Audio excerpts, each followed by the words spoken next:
Assalamualaikum warahmatullahi wabarakatuh. Kami dari kelompok 1 kelas farmasi B akan menjelaskan tentang langkah-langkah uji praklinik yang beranggotakan Rizky Tirta Puwarti Suci, Elma Rahmawati, Regita Trias Pramudiana, dan Talisha Aulia Putri. Kasus yang akan kami bahas yaitu sebuah perusahaan farmasi mengembangkan senyawa baru sebagai obat antidiabetik. Sebelum melakukan uji klinis pada manusia, perusahaan meminta Anda sebagai bagian dari tim uji praklinik untuk melakukan serangkaian pengujian terhadap senyawa tersebut. Anda diharuskan mengevaluasi efektivitas, keamanan, dan profil farmakokinetik dari senyawa tersebut. Apa yang menjadi fokus utama dalam uji farmakodinamik senyawa ini? Farmakodinamik adalah cabang farmakologi yang mempelajari efek biologis dan mekanisme kerja suatu senyawa obat terhadap tubuh, termasuk bagaimana obat berinteraksi dengan target biologis seperti reseptor, enzim, atau jalur metabolik untuk menghasilkan efek terapeutik dan toksik. Yang kedua adalah fokus utama. Fokus utama adalah menilai efektivitas senyawa dalam mengontrol kadar gula darah, meningkatkan sensitivitas insulin, atau memodulasi jalur metabolik terkait diabetes sambil mengidentifikasi potensi efek samping seperti hipoglikemia. Untuk tujuan uji farmakodinamiknya sendiri adalah mengevaluasi aktivitas biologis senyawa terhadap parameter diabetes yang berfokus pada yang pertama adalah efek antihipoglikemik, yang kedua adalah meningkatkan sekresi insulin atau sensitivitas terhadap insulin, yang ketiga adalah respon terhadap beban glukosa, yang terakhir adalah perbaikan metabolisme lainnya. Untuk hewan ujinya yaitu tikus, mencit, kelinci untuk studi farmakokinetik tambahan jika diperlukan. Untuk parameter ujinya ada kadar glukosa, kadar insulin plasma, ada OGTT, oral glucose tolerance test, yang terakhir adalah berat badan dan profil lipid.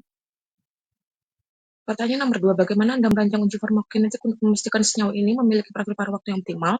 Dalam konteks uji praklinik menurut BPOM nomor 10 tahun 2022, kajian farmakokinetik bertujuan untuk memprediksi perilaku senyawa dalam tubuh manusia. Pendekatan ini menjadi dasar menentukan dosis uji klinik yang aman dan efektif dengan memanfaatkan model hewan uji. Untuk desain uji farmakokinetiknya, menurut tools penyusun protokol uji praklinik dan peraturan BPOM nomor 10 tahun 2022, terdapat 3 desain, yaitu model hewan uji, rute dan cara pemberian, dan yang terakhir ada penetapan dosis. Interpretasi hasil farmakokinetik dilakukan dengan menilai kesesuaian senyawa terhadap tujuan terapinya. Selain itu, juga harus mempertimbangkan pengaruh rute pemberian terhadap bioavailabilitasnya. Apa saja parameter keamanan yang harus dipantau selama uji toksikologi? Definisi uji toksikologi. Uji toksikologi adalah studi ilmiah yang dirancang untuk mengidentifikasi, mengukur, dan menganalisis potensi bahaya, hazard, dan batas aman, safety margin, suatu senyawa kimia, obat, atau ekstrak terhadap fungsi organ dan sistem tubuh biologis. 1. Uji toksisitas akut. Pemberian zat uji dalam dosis tunggal atau dosis berulang dalam periode 24 jam. Pengamatan intensif dilakukan selama 24 jam pertama, diikuti pengamatan rutin selama 14 hari. 2. Uji toksisitas subkronik. Pemberian zat uji secara berulang setiap hari selama sebagian kecil dari masa hidup hewan coba, umumnya antara 28 hari subakut hingga 90 hari subkronik. 3. Uji toksisitas kronik. Pemberian zat uji secara berulang setiap hari selama sebagian besar atau seluruh masa hidup hewan coba, misalnya lebih dari 1 tahun untuk tikus. Selanjutnya, parameter keamanan dipantau. Yang pertama ada pengamatan klinis. Pengamatan klinis merupakan tahap awal dalam uji toksisitas yang dilakukan untuk mendeteksi adanya tanda-tanda toksik secara langsung pada hewan uji. Perubahan perilaku seperti hewan menjadi lemas, tremor, hiperaktif, atau kehilangan koordinasi dapat menunjukkan adanya efek toksik pada sistem saraf pusat. Dan penurunan berat badan lebih dari 10% dalam waktu singkat sering diartikan sebagai indikasi efek toksik terhadap metabolisme atau organ vital. Kriteria keamanannya yaitu senyawa dinyatakan aman bila tidak menimbulkan kematian, perubahan perilaku, atau penurunan berat badan yang signifikan. Yang kedua yaitu pemeriksaan hematologi. Pemeriksaan hematologi berfungsi untuk mengevaluasi efek senyawa terhadap sistem darah dan fungsi sumsum tulang. Parameter yang umum diperiksa antara lain jumlah eritrosit atau RBC, kadar hemoglobin atau Hb, hematokrit atau HT, jumlah leukosit atau WBC, dan trombosit atau PLT. Kriteria keamanannya, nilai hematologi berada dalam kisaran fisiologis normal, tidak berbeda bermakna dibanding kontrol, dan tidak menunjukkan tanda anemia atau infeksi.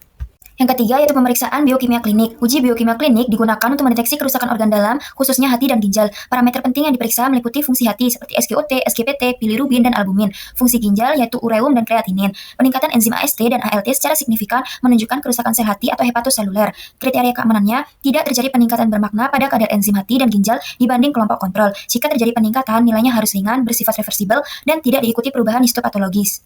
Jadi, dapat diambil kesimpulan, uji praklinik senyawa antidiabetik dilakukan untuk memastikan efektivitas, keamanan, dan profil kerja obat sebelum diuji pada manusia. Tahapan uji meliputi uji farmakodinamik untuk menilai kemampuan senyawa menurunkan kadar glukosa darah dan meningkatkan sensitivitas insulin. Uji farmakokinetik untuk mengetahui proses penyerapan, distribusi, metabolisme, serta eliminasi obat dalam tubuh guna menentukan dosis dan interval pemberian yang optimal. Serta uji toksikologi untuk memastikan keamanan senyawa melalui pengamatan efek toksik akut, subkronik, dan kronik terhadap fungsi organ, darah, dan jaringan. Seluruh pengujian dilakukan sesuai pedoman BPOM dan OECD dengan menerapkan prinsip Good Laboratory Practice atau GLP, serta etika penelitian hewan 3R, yaitu replenishment, reduction, dan refinement, agar hasil yang diperoleh valid dan dapat digunakan sebagai dasar uji klinik pada manusia. Berikut merupakan daftar pustaka yang kami gunakan. Sekian pemaparan dari kelompok kami, kurang lebihnya mohon maaf. Terima kasih. Wassalamualaikum warahmatullahi wabarakatuh.